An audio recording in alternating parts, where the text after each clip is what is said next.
Bom dia, graça e paz. Muito bem-vindo ao canal da Igreja Aliança de Alphaville, neste domingo que Deus tem nos dado, uma manhã fria, mas com certeza um presente de Deus para a nossa vida.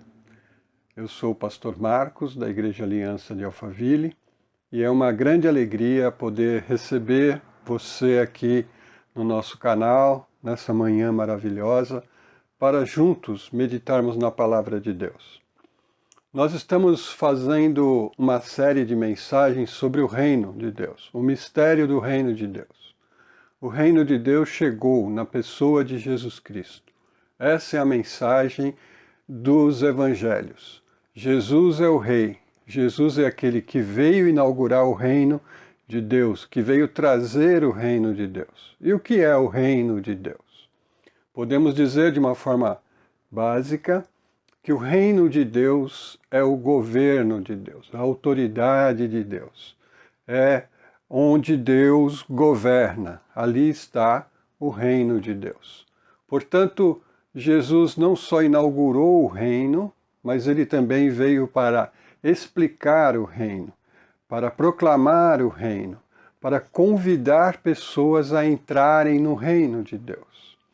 E hoje nós vamos falar sobre uma parábola que explica o reino e entendermos um pouquinho mais sobre o reino de Deus.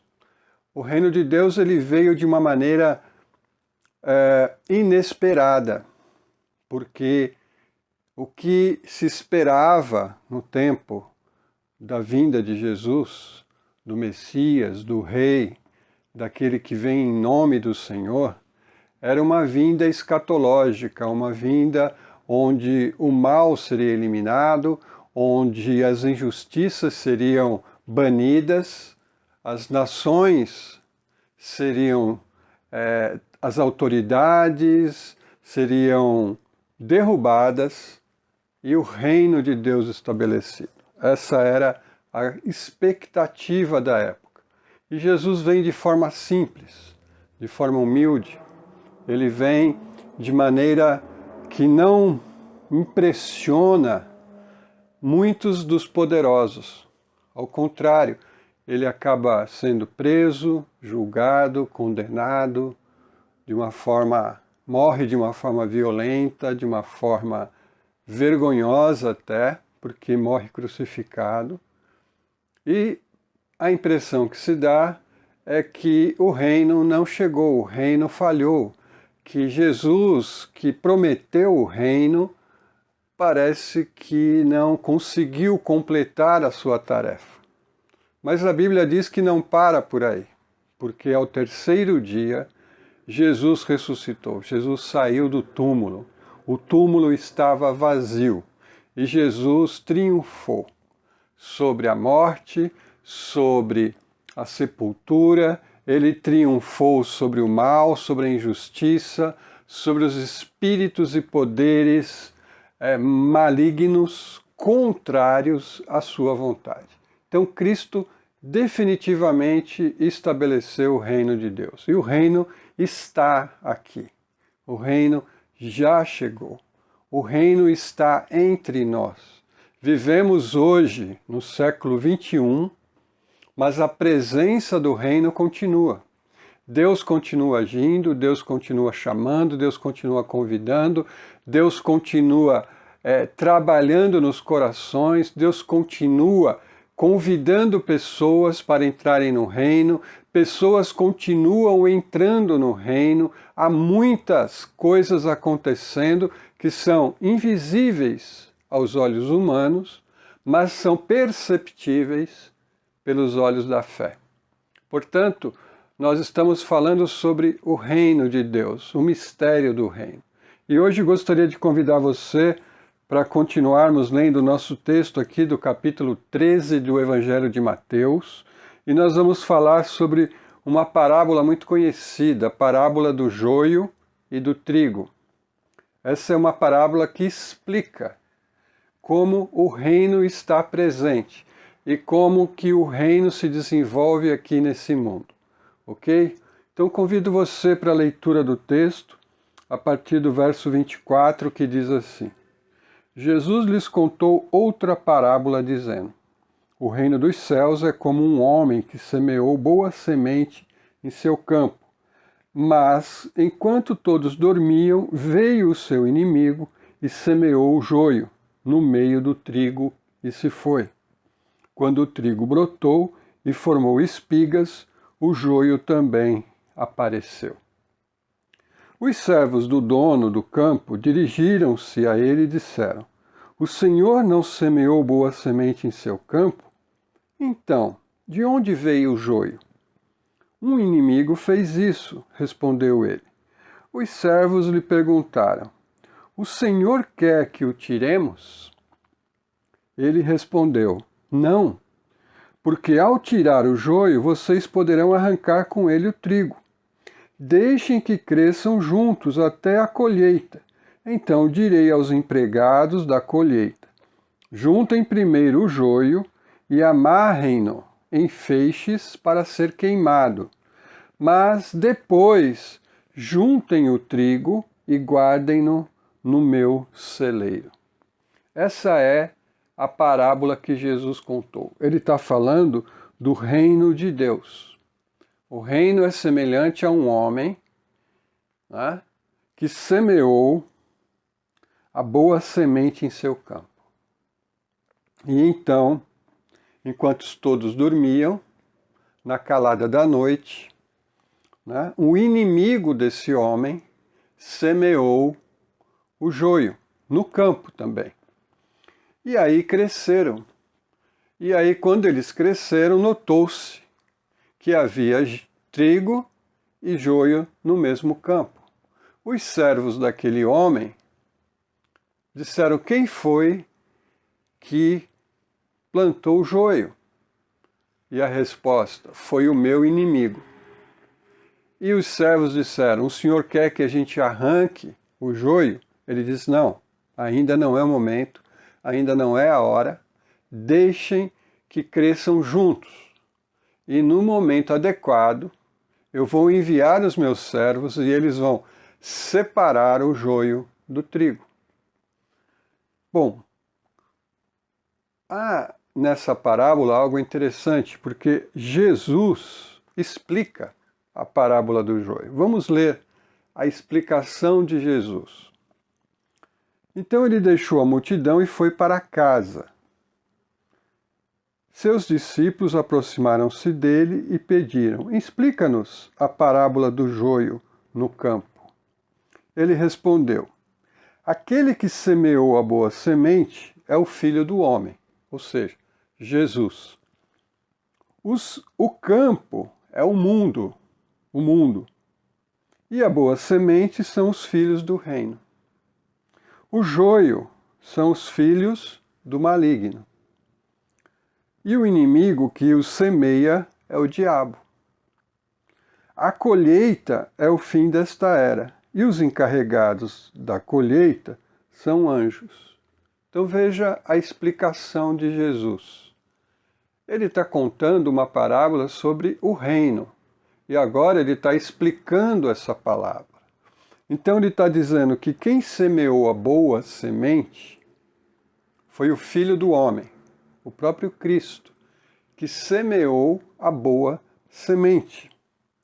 O campo, disse Jesus, é o mundo, o local onde nós vivemos. Vamos dizer assim, o palco onde se desenvolve a vida humana. Então, o mundo é um mundo onde tem boa semente e aonde tem má semente. É onde tem joio e onde tem trigo, no mundo. E ele diz assim, o joio são os filhos do maligno. Interessante Jesus dizer isso, né? Filhos do maligno. E o inimigo que o semeia é o diabo. Então, Jesus semeou trigo.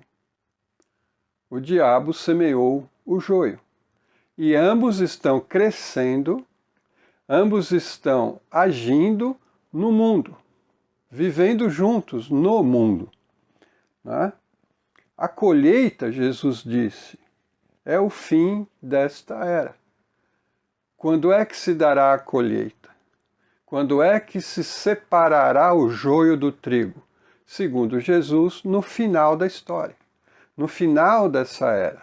Ou seja, haverá um momento do fim, haverá um momento em que a história humana chegará no seu final. E ali, naquele fim, naquele momento, Deus vai separar o joio do trigo.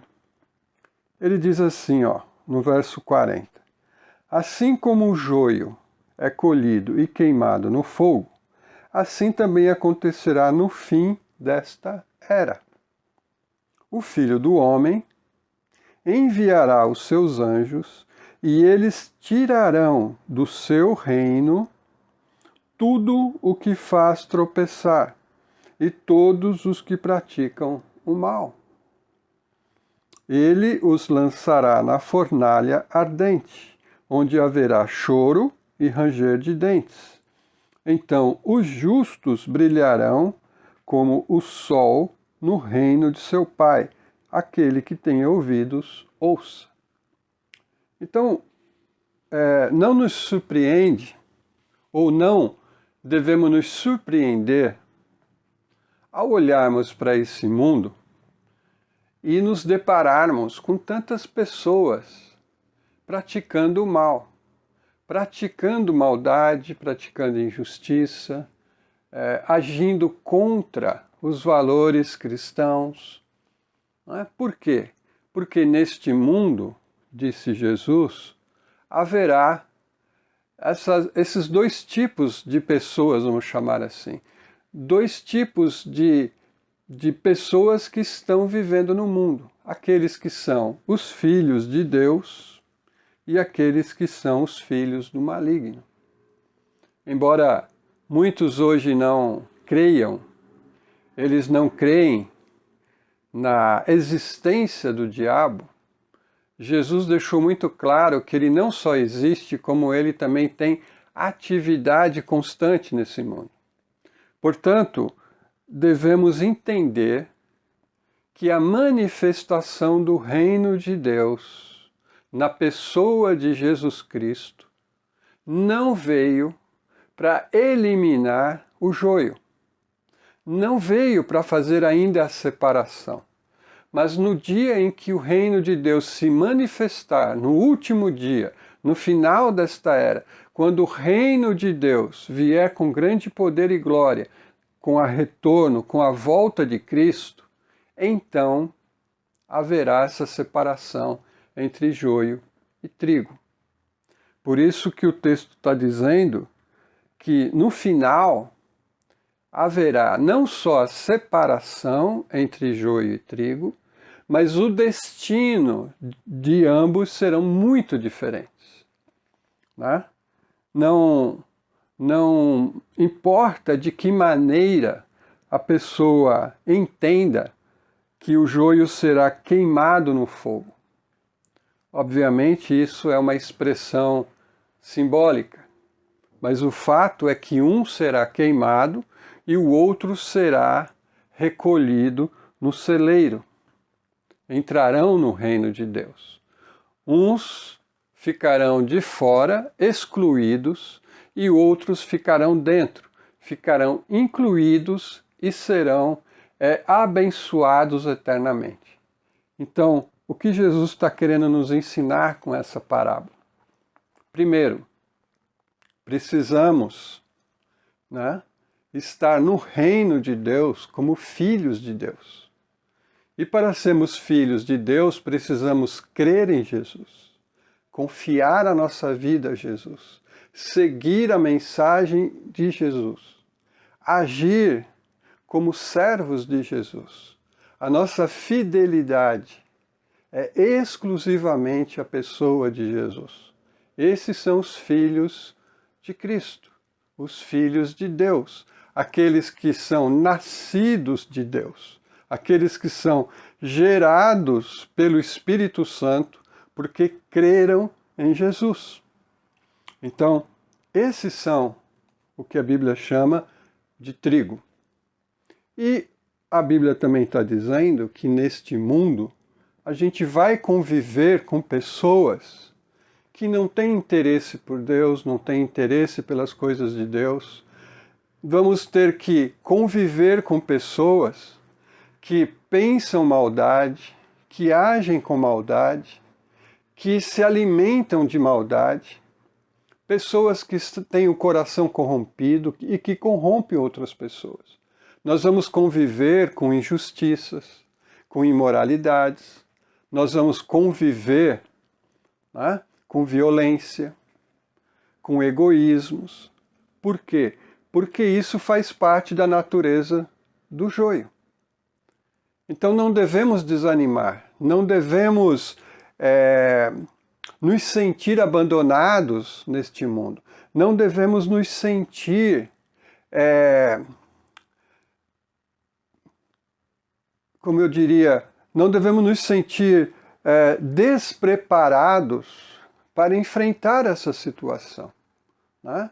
O mundo realmente é um lugar tanto de coisas boas como de coisas ruins. O mundo é um lugar tanto de gente que quer fazer o bem e quer o bem, como de gente que quer fazer o mal e quer o mal. Gente que sonha com o bem e gente que sonha com a maldade, com o mal.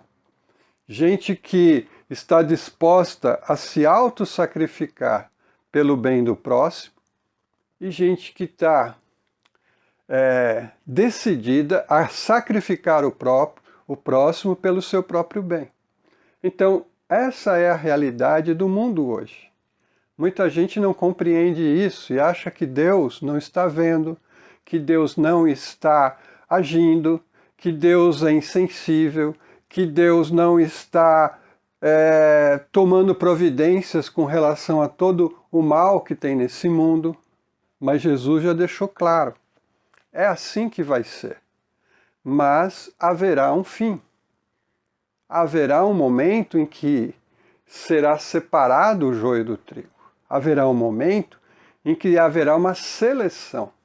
Portanto, precisamos manter a nossa perseverança, manter a nossa fé, manter o nosso caminhar com Deus. Precisamos olhar para Cristo, precisamos fortalecer a nossa fé e precisamos sonhar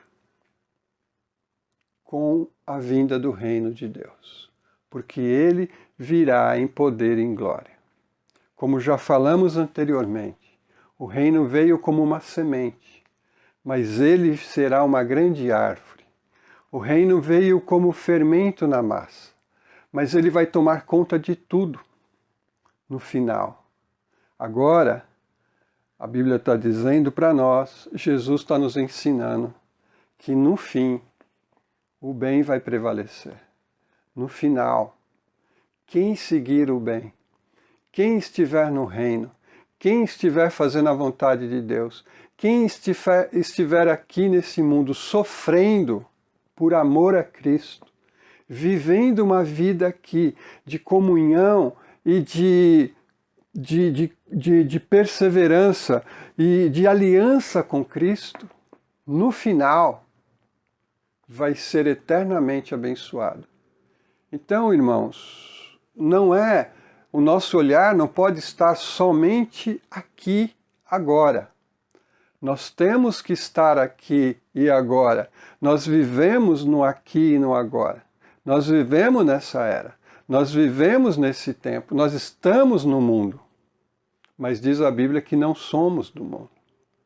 Tá? Nós estamos aqui para viver a nossa vida aqui como membros do reino, como filhos do reino de Deus. Fazer a diferença nesse mundo aqui e agora. Mas também olhando para frente, olhando para o futuro, olhando para o fim. Isso é muito importante.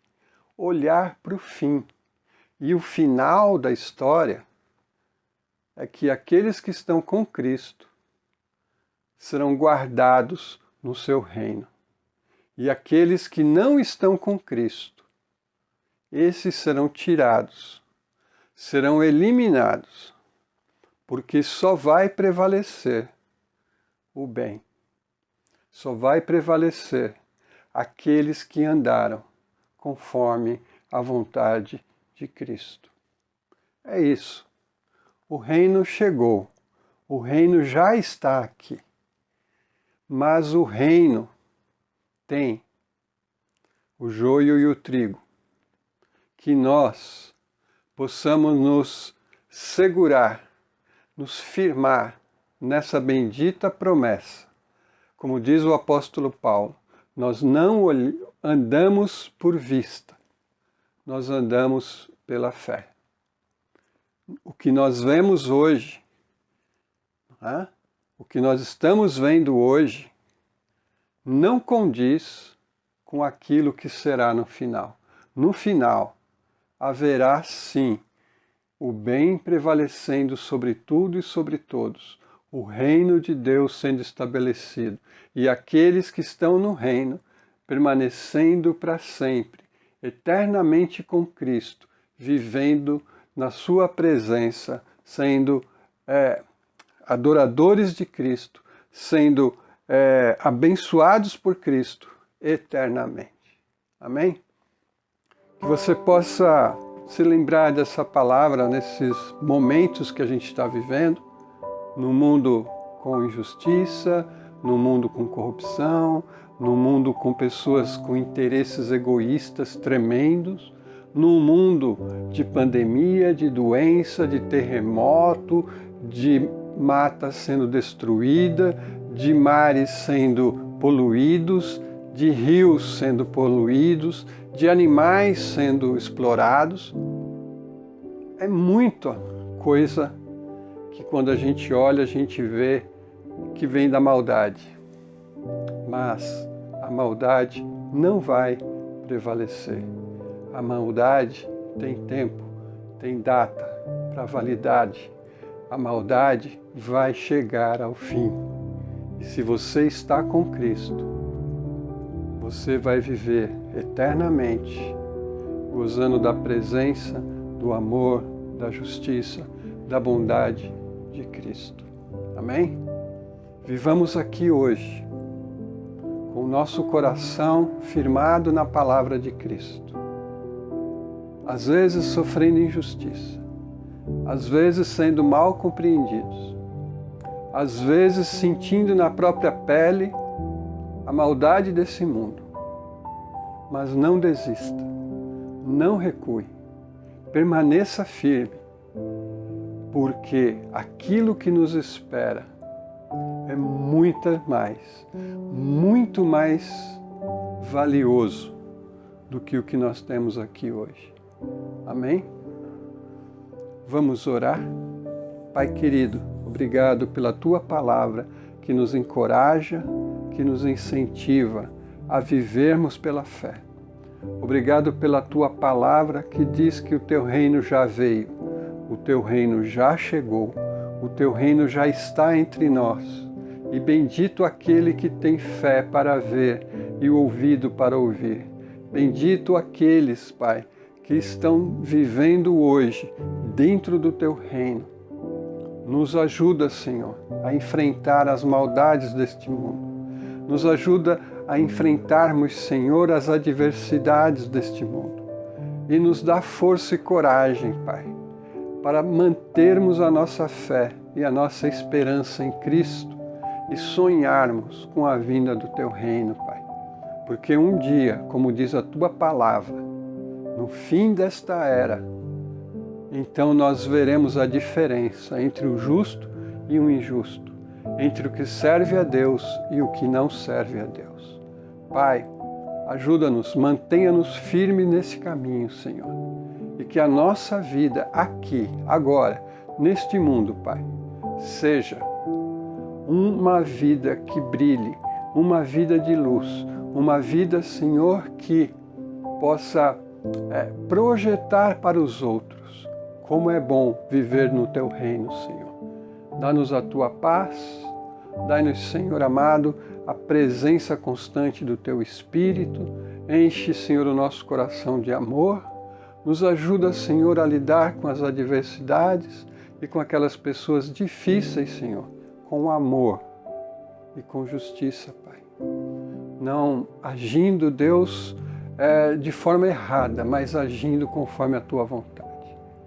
Pai querido, amado e santo, nós oramos e pedimos por essas pessoas, Senhor, que estão precisando de serem fortalecidas na sua fé, Pai.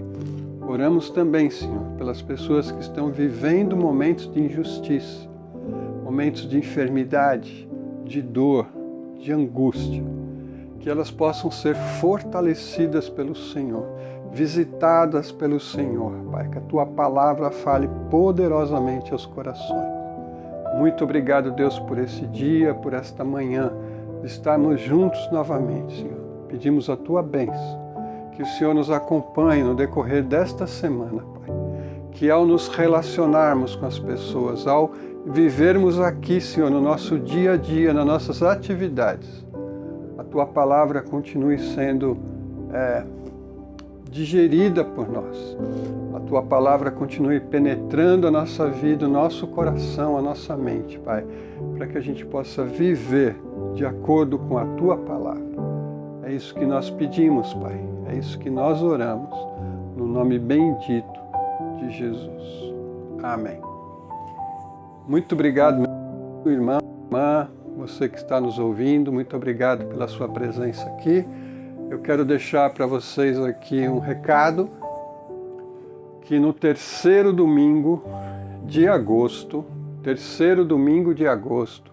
nós vamos retornar com o nosso culto presencial, tá certo? Então, no terceiro domingo de agosto, nós retornaremos com a celebração da Ceia do Senhor. Então, marca aí na sua agenda, já deixa aí um papelzinho, um lembrete, de que no terceiro domingo de agosto, se Deus permitir, estaremos juntos louvando a Deus e celebrando a Ceia do Senhor, ali no auditório do edifício Murano, na Alameda Grajaú, 129, Alphaville. Tá bem? Você já está convidado. Deus abençoe você, Deus abençoe a sua família, Deus proteja e guarde a sua casa, em nome de Jesus. Tenha uma excelente semana e fique na paz de Cristo Jesus. Amém.